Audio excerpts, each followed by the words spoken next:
I'd love to circle back to your acting career because you went from pop star to being a big time actress very fast. I think everyone was obsessed with A Walk to Remember. I remember when that came out, I mean, an unbelievable amount of tears, just a lot. But before you've said, I believe that this is one of the roles you're most proud of. Yeah. I was a big Nicholas Sparks fan. I had read a few of his books, and when the opportunity came along to audition for this, I was just so hopeful that things would go my way. I loved this story, and to eventually get the part and be a part of telling this story was just like a real boon. It's something that I feel very proud of, and it's really. It's just incredible that it's a project that like young people are still discovering. I mean, again, we made this in 2001. It came out in 2002, and the fact that young people are still discovering it to this day is it's just not lost on me. It's very, very sweet how people still feel connected to this story and those characters. And my husband has still never seen the movie. I think he lied the other day and told somebody, was like, A Walk to Remember, so sad. He's like, yeah, so sad. I'm like, you've never seen it, but yeah. So that's funny. Maybe one day we'll have like group viewing with our kids when they get older, and Taylor can watch it for the first time too. A little watch party. Yeah, a little watch party. I've also shared on this show when I had Kate Hudson on that I love a rom-com. Love. And you've been in some great ones. Thank you. Do you have a favorite rom-com that you've been in? That I've been in? Oof. Yes. I mean, I did. I loved License to Wed. Really? Oh my God. Yes. No one ever says that. That's very sweet of you, Kylie. I had a lot of fun working on that because Robin Williams, the greatest. Yep. You know what? I love Because I Said So. It's this film I did with Diane Keaton. I mean, it's Diane Keaton. Yes. She's just like, on a pedestal to me.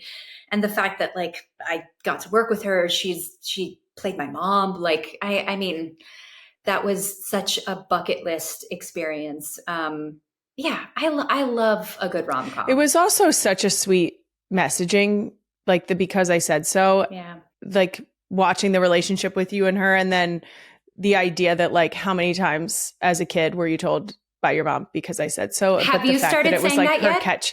Her catchphrase. I cannot. I'm still in the why phase of children. I've tried to hit them with the Because I Said So, and it doesn't sink in. Yeah. Doesn't resonate yet. They keep hitting me with, well, why? And I'm like, I was really hoping that was going to end this little thing we're doing. Sure.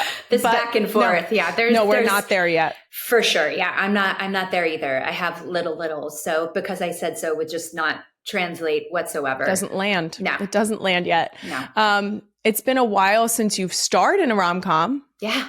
Would you ever do it again? Absolutely.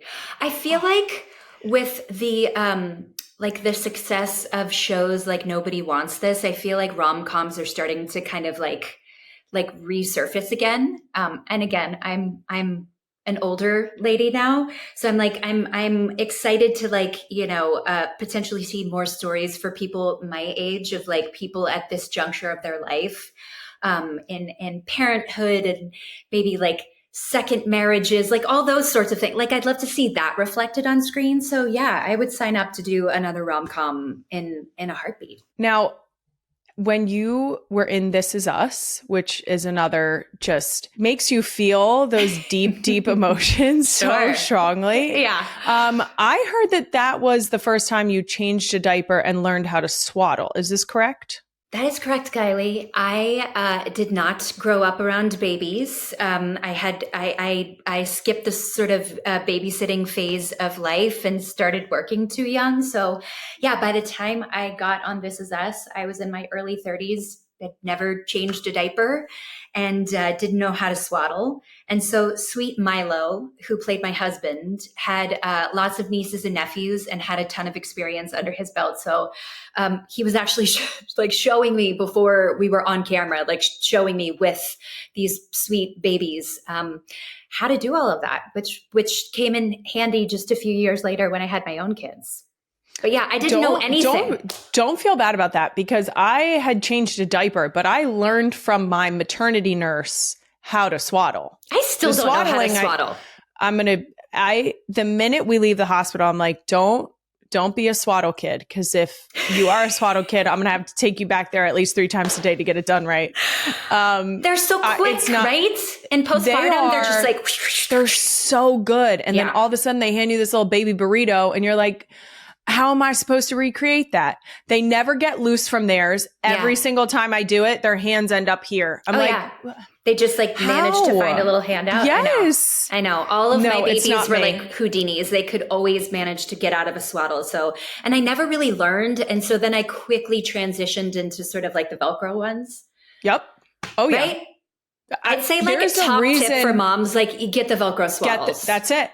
There's a reason why that market has boomed. It's because no one besides a labor and delivery nurse can really swaddle a baby and keep them in. Yeah. Yeah. You know, I'm with you. I bet you it was a labor and delivery nurse that was like, who needs this? And they're the ones who, right? Yeah. They're like, this is a business. They know. Oh yeah.